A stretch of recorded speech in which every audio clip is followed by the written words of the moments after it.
이거는 뭔가 모종에 뭐가 있을 수 있겠다라는 이런 의구심이 한층 더 짙어졌습니다. 그리고 또 많은 분들이 동참을 해서인지 지금 최근에 나온 소식을 보니까 지금 고가 거래에 대해서 집중 취소 거래 조사하겠다 소식도 나왔습니다. 많은 분들이 아마 이 청원에 동참을 해주셔서 또 이런 결과를 끌어낸 게 아닌가 싶습니다. 청원 혹시 신청 안 하신 분들 계시면 요 영상 고정 댓글에 청원 신청하는 링크 남겨둘 테니까 함께 청원에 동참하시면 좋을 것 같고요. 그리고 마지막으로 제가 정말로 충격적인 데이터 그리고 취소 거래에 대해서 굉장히 이제 긍정적으로 이야기하시는 분들에게 어느 정도 반박이 될 수 있는 아주 중요한 데이터를 보여드리도록 하겠습니다. 이 자료를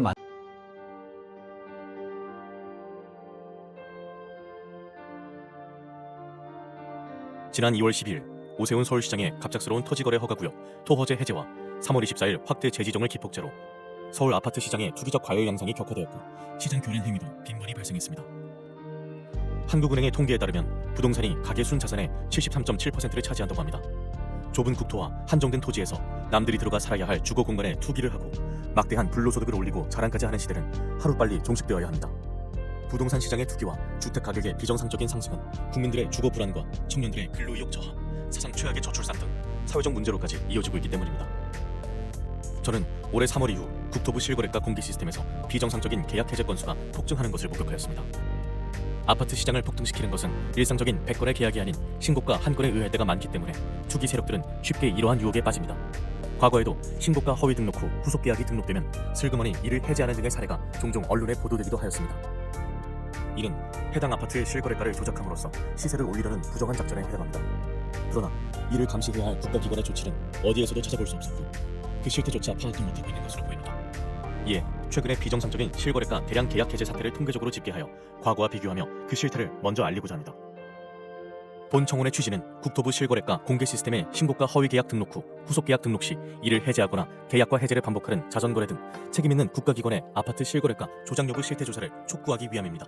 또한 허위 매물 등록과 시세 담합, 허위 계약 자전거래 등 부동산 시장을 교란시키는 작전 세력 감시를 위한 금융감독원, 증권감독원과 같은 부동산 감독원 설립을 촉구하기 위함입니다. 본 청원을 계기로 국가 차원에서 건전한 부동산 거래 질서를 확립하여 집값 폭등과 이로 인한 불로소득을 차단하여 사회 갈등을 해소하고 국민의 주거권을 보호할 수 있는 부동산 거래의 공정성 및 투명성을 확보해 주시기 바랍니다. 국토부 실거래가 공개 시스템에 등록된 최근의 서울 아파트 매매 계약과 해제 건수를 집계하여 과거와 비교한 특이사항은 아래와 같습니다. 올해 7월까지의 계약 해제 건수는 4,028건이 등록되었는데 그 중에서도 특히 6월에 가장 큰 폭을 기록하였습니다. 해제 사유 발생일 기준으로 6월 한 달간 1,181건이 발생하였는데 이는 데이터가 공개된 2020년 2월 이후 5년간의 월 평균 해제 건수 124건에 비해 9.5배나 되는 이상 현상이었습니다. 거래 증가를 감안하면 서울을 제외한 전국에서는 이 수치가 1.7배에 불과해 타 지역에서는 이러한 현상이 거의 발생하지 않았고 서울에서만 소위 부동산 작전이 실행되었다고 보여야 것입니다. 올해 들어 거래가 급증하고 전자계약 활용이 증가하는 추세에서 수정이 안 되는 단점 때문에 계약 해제 후 재신고하는 이유로 해제 건수가 폭증했을 가능성도 있습니다. 그러나 2024년 기준 전자계약 활용 비율은 5.95%에 불과해 여전히 종이계약서 활용 비율이 94%에 이르고 3일 이내 해제 비율도 3.9%에 불과해 단순 실수나 변심으로 인한 해제 건수 급증의 가능성은 적어 보입니다.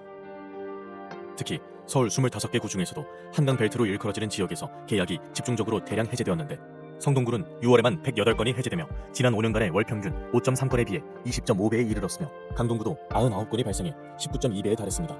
3월 이후 거래가 급증하였다는 점을 감안하더라도 도봉구 2.8배나 은평구 3.7배에 비해 이들 한강벨트 지역에서 20배 전후의 급증세를 보인 것은 일반적이지 않다는 것을 반증합니다. 서울시 외의 수도권에서도 비슷한 현상이 발견되는데 성남시 분당구에서도 6월 한 달간 107건이 해제되어 5년 월 평균인 3.8건에 비해 28.4배나 되었습니다. 이러한 특이 현상이 서울의 한강벨트 지역에서 집중적으로 발생한 공통점은 2023년 저점에서 2년간 반등을 하던 중 이들 모두 2021년 전후의 전고점 돌파 직전에 있었다는 것이며 2월 12일 토허제 해제와 3월 24일 재지정의 행정 실패 기간을 거치며 거래가 급증했고 해제 건수 폭증을 동반하며 전고점 돌파에 성공했다는 점입니다. 다음에 나열할 일련의 일제별 데이터를 살펴보면 이러한 계약 해제 건수 폭증과 토허제 사이에는 분명한 인과관계가 있다고 추정됩니다. 이번 대량 계약 해제 사태는 오세훈 서울시장이 직접 기획해 1월 14일 서울시청 대회의실에서 열렸던 규제 풀어 민생 살리기 대토론회에서부터 시작되었다고 생각됩니다. 당시 토론회에 참여했던 백인중 강남구 공인중개사 한 분의 토허제 구역 해제 건의에 대한 답으로 서울시장은 강남구 대치동과 삼성동, 청담동과 송파구의 잠실동 등 4개 지역의 토허제를 해제하겠다고 공언했습니다. 한 달 후인 2월 12일 이들 4개 동은 토어제 지역에서 전격적으로 해제되었으며 이들 지역의 아파트값은 곧바로 폭등세를 보였습니다. 일몰제였던 토어제는 6월이면 자동적으로 해제될 예정이었음에도 불구하고 서울 아파트 거래량이 감소되었고 매매 가격도 안정되었다는 이유로 사상 최고치를 기록하며 폭등세를 보이던 토어제 지역을 신정부 출범 직전 4개월 앞당겨 전격적으로 해제한 것은 이해할 수 없는 행정이었습니다. 당시 잠실동은 2년 전 저점에서 이미 플러스 28.9%, 대치동은 플러스 24.8% 급등해서 사상 최고치를 이어가던 중이었으며 계엄과 탄핵 등 주무부처가 부재한 무정부 상태를 틈타 급등세는 폭등세로 변하여 7월 현재까지 5개월간 플러스 20% 전후의 추가 상승세를 기록, 2년간 플러스 50%가 넘는 경이적인 기록을 세웠습니다. 그러나 2월 당시 노원구 상계동은 고점 대비 마이너스 26.5% 폭락해 있던 상태였지만 토어제 사태 이후 폭등장에서도 불과 플러스 0.3% 상승하는 데 그쳤습니다. 결국 2년간 대치동 세대수 상위 9개 단지 14,169세대의 평균 매매가가 28.7억 원에서 43.1억 원까지 플러스 14.4억 원, 플러스 50.6% 급등하는 동안 상계동 세대수 상위 34개 단지 46,751세대의 평균 매매가는 7.5억 원에서 5.7억 원까지 오히려 마이너스 1.8억 원, 마이너스 23.5% 급락했습니다. 두 개 동의 매매가 차이가 2년간 4.1배에서 7.5배로 벌어지는 초양극화 현상이 발생한 것으로 서울시의 규제 풀어 민생 살리기 대토론회에서 시작된 아파트값 폭등 현상은 민생보다는 부자 살리기 결과를 초래하게 된 것입니다. 더구나 상계동의 총 세대수는 대치동에 비해 2배 이상 더 많기까지 합니다. 토어제 해제 이후에 지역별 아파트값 폭등 현상을 날짜별로 나열하면 이번에 대량 계약 해제 현상이 불특정 다수에 의한 우연한 현상이 아니었음을 의심하게 됩니다. 강남 3구 중 작년에 이미 전고점을 돌파한 강남구 및 서초구에 비해 송파구는 작년 8월부터 2월까지 6개월간 전고점을 못 넘으며 정체되어 있는 상태였고 거래는 줄었지만 여타 지역들도 무언가를 기다리는 듯 극심한 눈치보기 흐름을 지속하고 있었습니다. 2월 12일 서울시장의 전격적인 토어제 구역 해제와 함께 서울 아파트 시장은 송파구 잠실동을 위주로 폭등세로 돌변했습니다. 연일 폭등세를 보이던 서울 아파트 시장은 열흘 후인 22일 송파구와 영등포구가 4년 전에 전고점을 돌파한 데 이어 4일 후 마포구, 9일 후 성동구 등 차례로 전고점을 돌파했습니다. 서울 아파트 시장이 폭등세를 보이자 국토부 등 정부 당국에서는 3월 24일 부랴부랴 토어제 지역 확대 재지정을 했지만 이미 전고점을 넘은 서울 아파트 시장은 거래 폭발과 더불어 추격 매수가 붙으며 걷잡을 수 없이 폭등세를 이어갔습니다.